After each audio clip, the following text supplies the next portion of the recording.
जय हिंद दोस्तों। 28 जून 1914 तकरीबन सुबह 10:45 पे एक गोली चलती है और उसकी आवाज से पूरी दुनिया दहक उठती है। सरायोवा, बोस्निया एंड हर्जोगोविना का कैपिटल, उसकी सड़कों पे आर्क ड्यूक फेर्डिनेंड का खून बहता है और धीरे धीरे करके पूरी दुनिया एक ऐसे जंग में, ऐसे युद्ध में कूद पड़ती है जिसका डिस्ट्रक्शन आने वाले हजारों साल तक नहीं भुलाया जा सकता। करोड़ों लोग मारे गए, करोड़ों जाने गई, कई बच्चे यतीम हुए, कई घर उजड़े।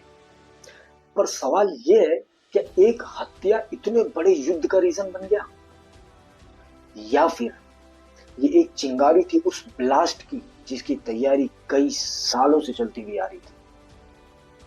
कौन था इसका जिम्मेदार? कौन था इसका जिम्मेदार जिसने 4 साल तक दुनिया का सुकून, चैन, शांति सब छीन लिया? आइए आज हम इस वीडियो में पता करते हैं कि हु वाज द कल्प्रिट, कौन इस वॉर, इस डिस्ट्रक्शन का जिम्मेदार था। तो दोस्तों, कहानी की शुरुआत होती है कि 1871 में जर्मनी एक नेशन बना, एक इन्फेंट नेशन। जैसे बच्चा पैदा होता है तो वो इन्फेंट होता है, नाजुक होता है, उसको पीस, स्टेबिलिटी, सेफ्टी, ये सारी चीजों की जरूरत होती है। ऐसी जर्मनी भी एक नया नेशन पैदा हुआ था, एक इन्फेंट था, तो उसको भी पीस, स्टेबिलिटी, सारी चीजें चाहिए थी उसकी ग्रोथ और डेवलपमेंट के लिए। तो जर्मनी का जो फाउंडर था ओटो वन बिस्मार्क, वो एक ट्रेमेंडस स्टेप, एक बहुत ही खूबसूरत और प्यारी पॉलिसी लेके आता है, कॉशियस कॉन्टिनेंटलिज्म। ठीक है, इस पॉलिसी में क्या था कि सबसे पहले बिस्मार्क क्या करता है, इसके आसपास की जो कंट्रियां हैं जैसे ऑस्ट्रिया, इटली, रशिया, इन सब से दोस्ती बनाता है, इनसे एक अलायंस बनाता है, ये तीनों कंट्रियों से। ये उसका पहला स्टेप। दूसरा स्टेप वो क्या करता है, वो रशिया से एक पर्सनल फ्रेंडली रिलेशन बनाता है जिसमें वो उसको प्रॉमिस करता है कि I will help you in your eastern matter, eastern Europe का जो मैटर है उसमें मैं आपको हेल्प करूंगा। फिर इसके बाद वो ब्रिटेन से एक फ्रेंडली रिलेशन बनाता है ऑन 2 ग्राउंड। पहला, मैरिज अलायंस करता है ब्रिटेन के साथ। क्वीन विक्टोरिया जो है वो जर्मनी की रॉयल फैमिली की थी। ओटो वन बिस्मार्क ने क्वीन विक्टोरिया की शादी कराई ब्रिटेन के रॉयल फैमिली में, तो मैरिज अलायंस बन गया, एक रिलेशन बन गया। और दूसरा ग्राउंड जो था वो बहुत इंपॉर्टेंट था। दूसरा ग्राउंड था बैलेंस ऑफ पावर, मतलब ब्रिटेन नेवल पावर रहेगा, जर्मनी लैंड पावर रहेगा। अब इसको मैं थोड़ा और खोलता हूँ। जैसे ब्रिटेन तो हमेशा से नेवल पावर रहा है, समुद्रों पे हमेशा से राज किया हुआ उस वक्त, तो इन दोनों के बीच में एक समझौता हुआ कि ठीक है, तुम नेवी पे कंट्रोल रखो, मैं नेवी पे हाथ नहीं डालूंगा। तो ब्रिटेन बोला ठीक है, तुम जमीन पे कंट्रोल रखो, तुम जमीनी ताकत बढ़ाओ, तो हम दोनों एक दूसरे के डोमेन में नहीं आएंगे। तो ये एक पीस पॉलिसी थी जिसकी उस वक्त जर्मनी को रिक्वायर्ड थी, क्योंकि वो एक नया इन्फेंट नेशन बना था। तो केसर विलियम वन और ओटो वन बिस्मार्क, ये दोनों जर्मनी को एक ग्रोथ एंड डेवलपमेंट के रास्ते पर इसी तरीके से लेके जा रहे थे।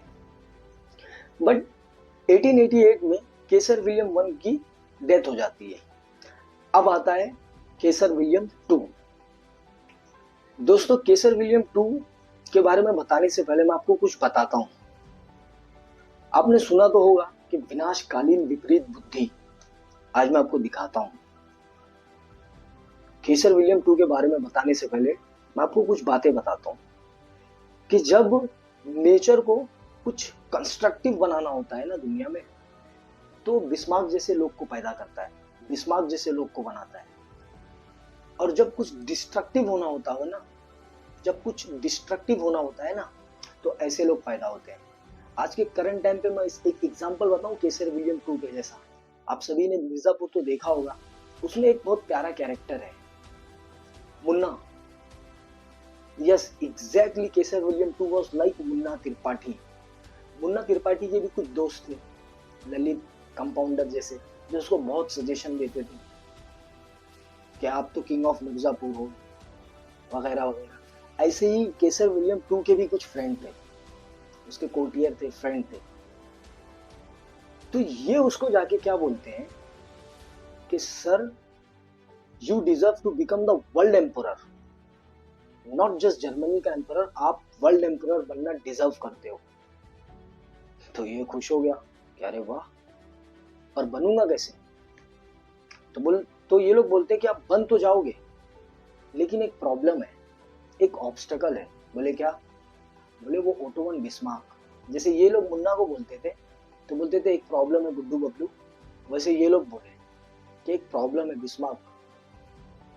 तो विलियम टू बोला ठीक है, हटा देता हूँ उसको रास्ते से मैं। पर वो लोगों ने बोला कि नो सर, इतना आसान नहीं है बिस्मार्क को हटाना। He is very powerful and influential person in our territory. तो ये बेवकूफों ने मिलकर एक गेम खेला, बोला ना मैंने, विनाशकालीन विपरीत बुद्धि। तो ये बेवकूफों ने मिलकर एक गेम खेला बिस्मार्क को साइडलाइन करने के लिए।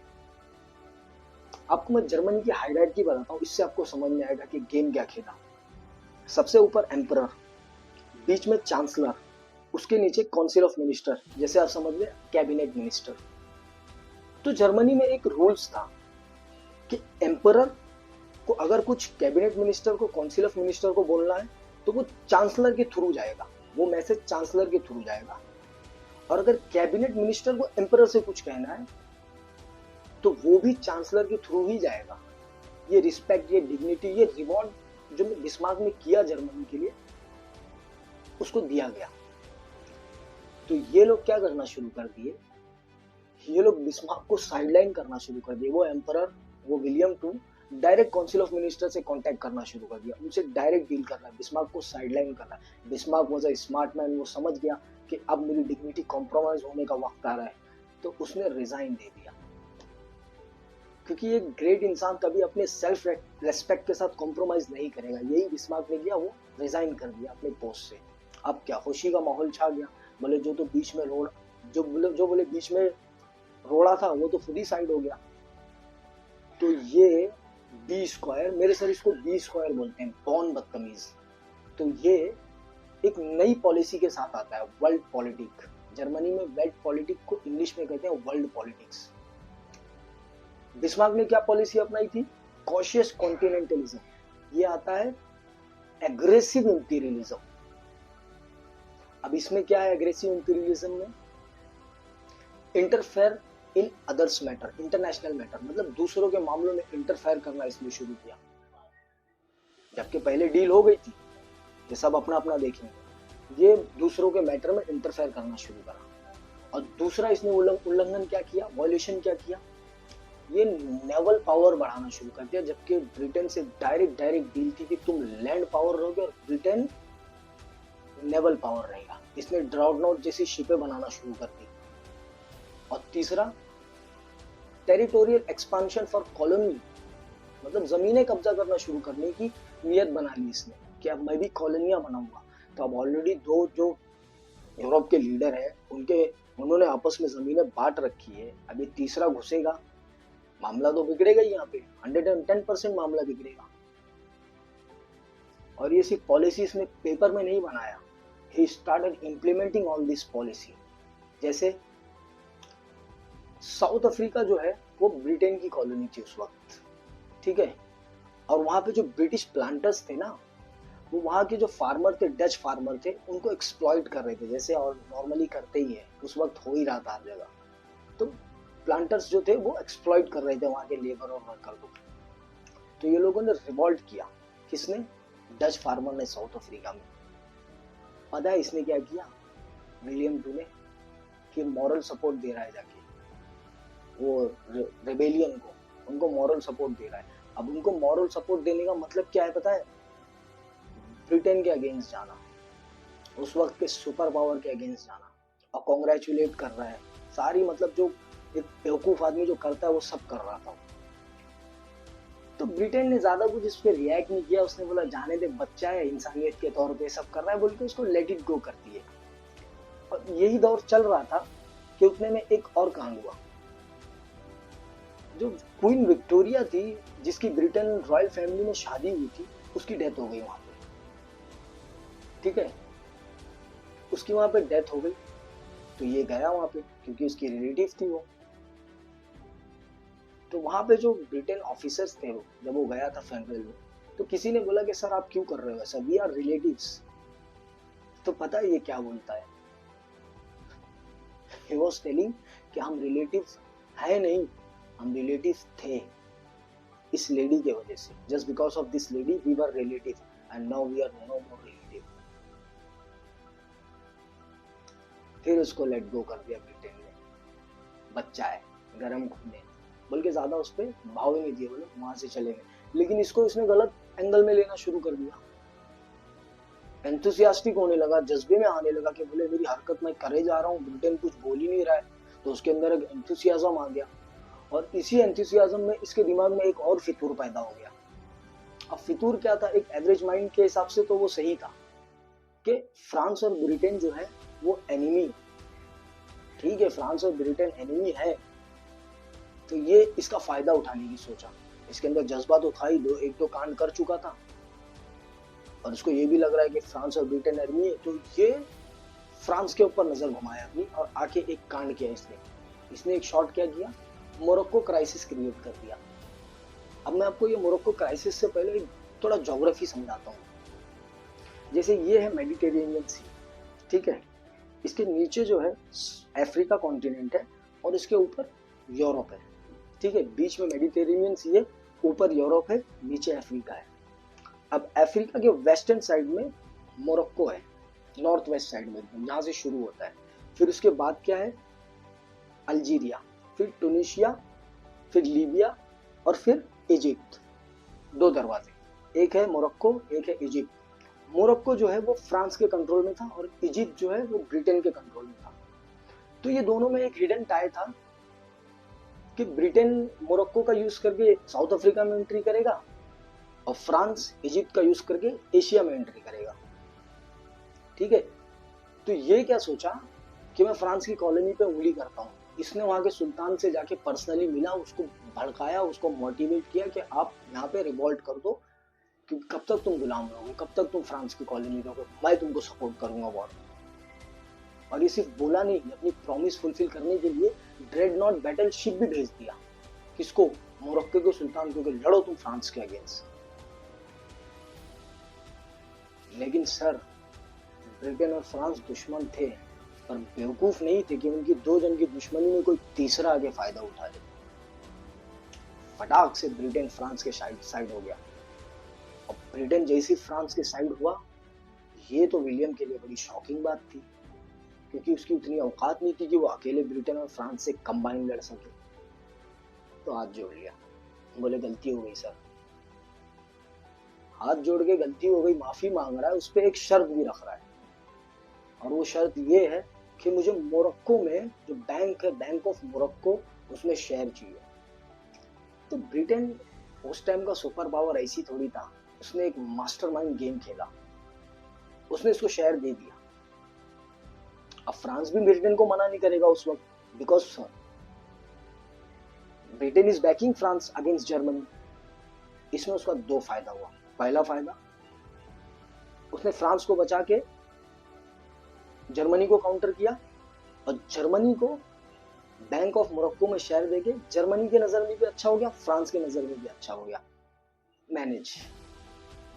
लेकिन प्रॉब्लम ये है ना कि मुन्ना टाइप के जो लोग हैं ना, ये अच्छाइयों को गलत वे में लेते हैं। तो इसने ना एक हैबिट बनाना शुरू कर दी, और वो हैबिट क्या थी, पहले इंटरफेयर करो, मैटर में घुसो, घुसने के बाद फिर प्रेशर बनाओ, प्रेशर बनाने के बाद फिर बार्गेन करो। जैसे हरकत उसने किया मोरक्को क्राइसिस में, बैंक ऑफ मोरक्को में शेयर ले लिया।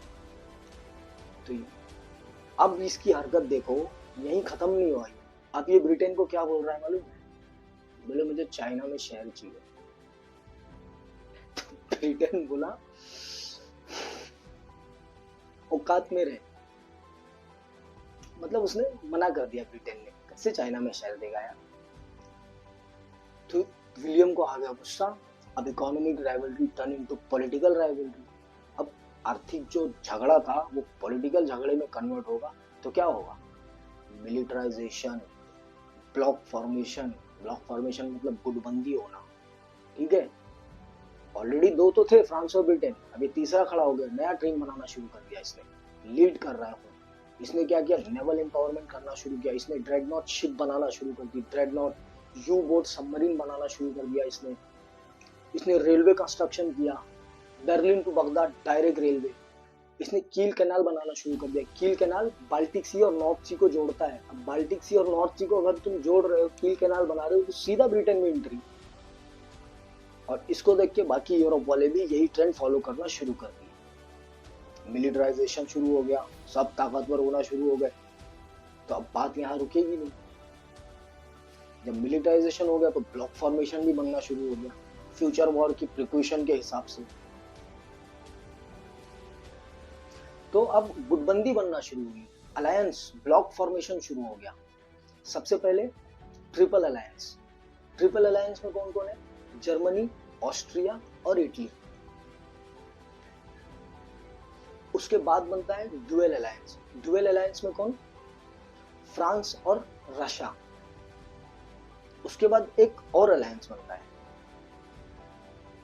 Anglo Japanese alliance. और फिर लास्ट में ट्रिपल इंटेंट। ये एक अलायंस कौन सा है? जिसमें ब्रिटेन, फ्रांस और रशिया है। ठीक है, तब मिलिटराइजेशन हो गया, ब्लॉक फॉर्मेशन हो गया, सारी प्रिपरेशन तैयार। अब जरूरत है तो एक स्पार्क की, माचिस की तीली की, जो आग लगाए। और आग कहाँ लगती है? जो मैंने आपको पहले बता ही दिया, सरायोवा में आर्चड्यूक फर्डिनेंड का असैसिनेशन होना और वहां से ब्लास्ट होना और पूरी दुनिया युद्ध के अंदर आके गिर जाना। तो आप समझ सकते हैं। Now you can figure out who is responsible for World War I. I left the question on you. और एक और बात बताऊं, ये विलियम 1917 में लड़ाई तो चली गई, ब्रिटेन, फ्रांस, जर्मनी लड़ रहे थे, ऑस्ट्रिया, इटली और जर्मनी, ये सब मतलब एक टाई अप चल रहा था। एक था जिसका वॉर से कोई लेना देना नहीं था, वो सिर्फ बिजनेस कर रहा था। इसने उसको भी घसीट लिया वॉर और फिर मार खाया, जबकि ये जीत रहा था, ये जीतने के कगार में था, लेकिन इसने उसको भी घसीट लिया और वो आया, इसका गेम पूरा उल्टा पड़ गया। पता है किसको घसीटा इसने? United state of America. तो आज के लिए इतना ही काफी। अगर आगे की इंफॉर्मेशन जाननी है तो कमेंट, आई विल प्रोवाइड। जय हिंद।